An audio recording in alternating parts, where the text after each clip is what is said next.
And we are live. You are kicking it with your boy Stoddy, as always, y'all. I want to thank y'all just for rocking with me, man. Just for listening to my content, sharing my content, liking, commenting, subscribing. Every view, every click is always straight appreciated, straight love. Like I love y'all out here in real time, in real life, in my Monique voice. I love y'all for real. I love us for real. Everyone was talking about the Keri Hilson and Esther Dean thing. And it's a lot of backpedaling, pussy popping, and unaccountability.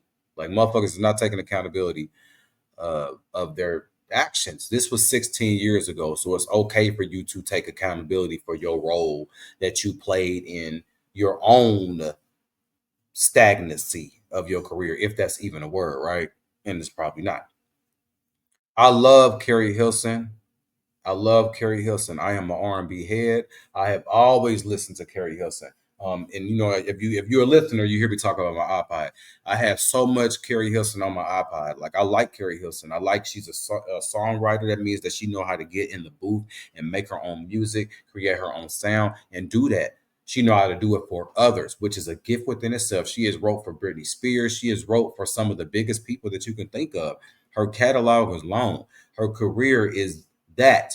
So for her to try to say in my fucking face that you only wrote 3 words to the Turn Me On remix, don't play in my face like that as a fan for real. Don't gaslight me like that. Because I'm watching the interview, just like y'all see on y'all thumbnail right now. I'm watching the interview of you explaining this stuff. And you could say that you was protecting Polo. You never even mentioned that Esther Dean was even in the room. So the fact that Esther Dean is coming forward and giving her side of the thing, because Keri Hilson keeps on talking about this Beyonce shit. It has been the theme that she's been talking about since she's been out. And y'all know this. Every time she's in an interview, she got to talk about the Beyonce scandal. Like you can't put it behind you. I thought the shit was dead and buried. I thought you moved on. You feel me? But for some reason, when they ask you about this, you don't know how to breeze by these questions. Why ain't you taking the Kelly Rowland route when it comes to shit? Kelly, you can't ask no motherfucking Kelly Rowland about Beyonce in her interview for sure. You hear me? Come on now. That's already been discussed. But if you still want to make Beyonce and Turn Me On remix the focal point of your career, that's your business. You are a hit maker. So if you want to make this about the Beyonce thing, that's on you. So she had went and explained her role in it, and you know what I'm saying, her and Polo was in a booth doing this and that and the fucking third. Version Polo wanted out. Okay. Especially the version with him talking were initially intended. But no, he didn't like force me to do anything. I mean, it was a suggestion, and I told him, okay, I'll try it. You know, I'll try it, and that was just it. He was like, I want it a little more fiery, and that's cool. That's cool with me. He wanted a little bit more fire. He was trying to create some buzz. Go ahead and go. Polo wanted Keri to go at the R&B bitches. Like I want you to go ahead and start some shit because that's what they're doing. Drama's creating buzz, and that's what creating sales. I want you to do that. Keri Hilson said, "Fuck it, I got my pen game on. You know, it's on point. I was about to say on fleek. They don't say that word no more. But yeah, like Keri Hilson said, no problem. I got it. No problem. I thought this was all her words. So now in new light, we finding out that she only wrote what she's saying. Those was not her words. She only wrote 3 words of the "Turn Me On" remix. That bothered the fuck out of my. That bothered me, bro. That bothered the fuck out of me. I ain't gonna lie, because I know the history. And you know, I know the history, bro. So don't play with me. So I'm gonna also go and share my screen so y'all can see what Esther Dean said, because she went on a radio show and said those are not my words. And then somebody in the comments, because they posted it on the Shade Room or Neighborhood Talk or whatever, somebody in the comments was like, I think the songwriter was Esther Dean. And Esther Dean said, indeed, it was a hit. So I was like, damn, so Esther Dean was writing, had wrote on this record. I love Esther Dean. She's not a nobody. She got this song dropped because remember, it's not easy to get a record on these charts. Straight up, everybody want to get a record, so she was able to get a record. Not only is she like a singer songwriter herself. I mean, I'm sorry. Not only is she a songwriter herself, she's an artist and a singer. So she was humble. So I'm gonna go ahead and I'm gonna stop sharing my screen for a second. Hold on. I want to pop up though. What's going on, everybody? I hope everybody doing good. Make sure you hit the like button. Make sure you comment and subscribing, all that good shit. And then I'm gonna share my screen, and we're gonna talk about um. Damn, what happened to it? Yeah, we're gonna talk. We're gonna see what Esther Dean said. I just want to go to the turning me on part, y'all, because this is what's important. This is what matters. So Esther Dean was like, she said one night Polo asked me to write a remix verse for Keri Hilson, something street, something for the culture. He left the room and I sat there trying different ideas until I landed on these lines. I shot the sheriff, but wait till I shoot these bitches down. Shoot these bitches down. And your vision's cloud. And she said she wrote, and your vision's cloudy. You think that you're the best. You can dance, you can sing, but you need to move it to the don't hurt them. She need to go have some babies. She need to go sit down. She fake. Tacky, yes. Force, no. That was me. I wasn't in the room with. And then she was like, tacky, yes. Force, no. Um, she said, I wasn't in the room with Keri writing this together. I don't know her person. I didn't know her personally. She was already a star. I was just a writer trying to earn my place. I did my job and I left. Keri came in another time and wrote her own verse, her pen, her voice. Ben had dollars, boy. Go and get your money up. You know you ain't the only homie on my line on me lined up. I ain't turning it off. I stay turning it on. Go and tell these folks how long I've been writing your songs. I've been putting you on. Just check the credits, ho. And if you want me, you can find me in Decatur, ho, because you turning me off. That was what Esther Dean is saying that Keri Hilson wrote. She said she went on to write on both of Keri's albums. She even showed love and did a cameo in Drop It Low. I even came on stage with her once, but life took us in different directions like it often does. For the record, I didn't, she said, for the record, I didn't work with Beyonce until years later when I signed to Rock Nation as a writer. There was no plot, no beef, no squad, no secret industry mission, just writers writing. Artists being artists, people trying to win.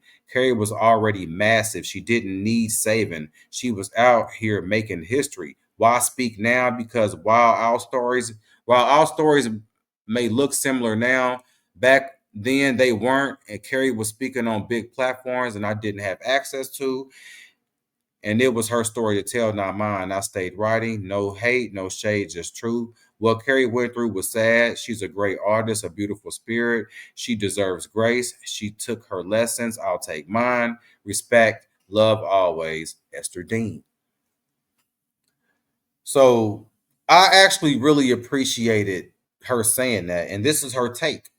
So Keri Hilson, I'm gonna go ahead and bring it on back. Make sure y'all hit the like button, bro. Make sure y'all showing love out here, man. Keri Hilson goes on to say, hold on, I need to find it. Hold on. I'm never prepared anyway. That wasn't what I was looking for. That ain't what I'm looking for. Hold on, yeah. Nope, that ain't what I'm looking for. Hold on, yeah. Cause this shit bothered me. I ain't gonna lie. First, I wasn't even gonna speak on it, but this shit kind of bothered me. Keri Hilson said this. Let me bring it on up for y'all. In response to what Esther Dean said, she said, Dean, I personally don't think this is our fight to have. I respected you on this matter for 16 years and attempted to do that again yesterday while finally expressing the truth when asked. But since you're coming to the table, let's be clear. You used the word co-wrote. I rewrote 3 lines in your verse, which was the only battle I won in the whole matter. But you weren't there when all this was going down, and we didn't write it together. These lines are mine. Been getting dollars, boy. Whatever. We seen that.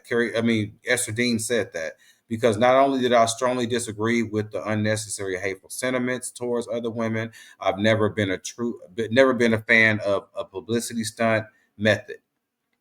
I also argued in my trail of attempts that this verse isn't even on subject with the original song, which is how I even got those 3 lines on the remix. They were taken from the idea lines in my phone that I mentioned in the full interview. You chose to stay quiet for 16 years, but coming out only now. when you felt a portion of the heat I've gotten for the time. That is true. I really wasn't going to discuss this anymore, but in that interview, we talked about the backlash of not speaking up for myself. So I just want to finally clear the air. Respectfully, for those who only watch the clip, I suggest you watch the full interview. And then she said, with love. So then somebody says, so it was all a lie and instigated by men. We owe Keri a big apology. This is why people have to stop the group think and think for themselves. Have to stop the group and think for themselves. Keri always got talented. I've never canceled Keri. I honestly hope she flourishes. I don't think Carrie's trying to act like she didn't say no hurtful words. So you roll everything up to what Esther Dean was talking about when she was like, so you didn't say nothing about the I wrote your shit, yada yada splatter. You saying that Esther did all that. Nah, I don't believe that shit, bro. I'm sorry, I don't believe that shit for a minute. I think she's backpedaling and pussy popping. I watched multiple interviews with Keri Hilson detailing what happened. It was a bad moment. You and Paul, you never even mentioned that Esther Dean was in the room. And I was saying, shit, if you technically threw Polo Dodano under the bus by saying that he told you to do it, why not throw Esther Dean under the bus? So I don't understand why you backpedaling now. That's my problem. And for the record, I truly love Keri Hilson as an artist, as a songwriter. I think she's a dope individual, and I do think that she took a lot of backlash from the Beyonce scandal. But you was right, and I remember they was asking you like, because I guess she was supposed to be on the Love in the Club remix because she wrote it, her remix, but Beyonce ended up doing it, and they asked her, well, did she sing it like you sung it? And she was like, yeah, she sung it the same.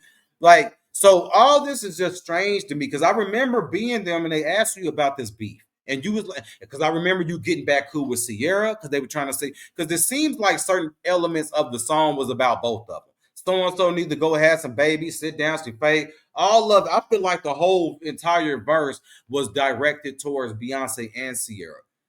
But it could have been referenced towards all of the R&B girls because so and so half of them hoes needed to sit down and have some babies or something, right?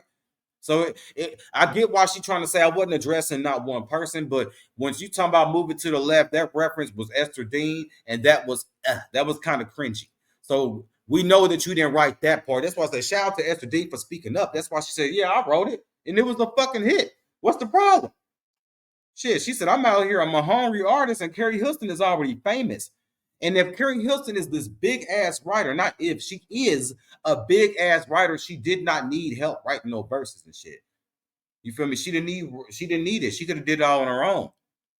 But I think it was truth in what they both said. Polo wanted to cause some beef, stirring up for Keri Hilson, and they was all three of them was cool with it until the backlash came. They didn't know that the beehive was being formed at that very minute. And the first time the beehive swarmed was on Carrie's ass. And they ain't let off her ass since. But just like Esther Dean said, we want to give her a grace. It wasn't that deep. We moved on. Just like I said in my TikTok, I moved on from it. Y'all should too. But I didn't like she's trying to take the blame off herself and putting it.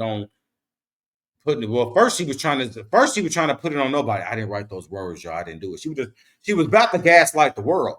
But that commenter implementing Esther Dean, and Esther Dean said, "Yeah, I did it." That's when I didn't like when Keri Hilson was like, "Well, I only wrote three. Oh, I didn't do this. I didn't do all the lines that was the shadiest." Come on now, Keri, don't do that because it was 16 years ago. If Esther Dean came out of nowhere and no one even dared to link this woman to this record. And she said, yeah, I fucking did it. It was 16 years ago. We got paid. What is the problem? And what's crazy is that Beyonce don't give a fuck.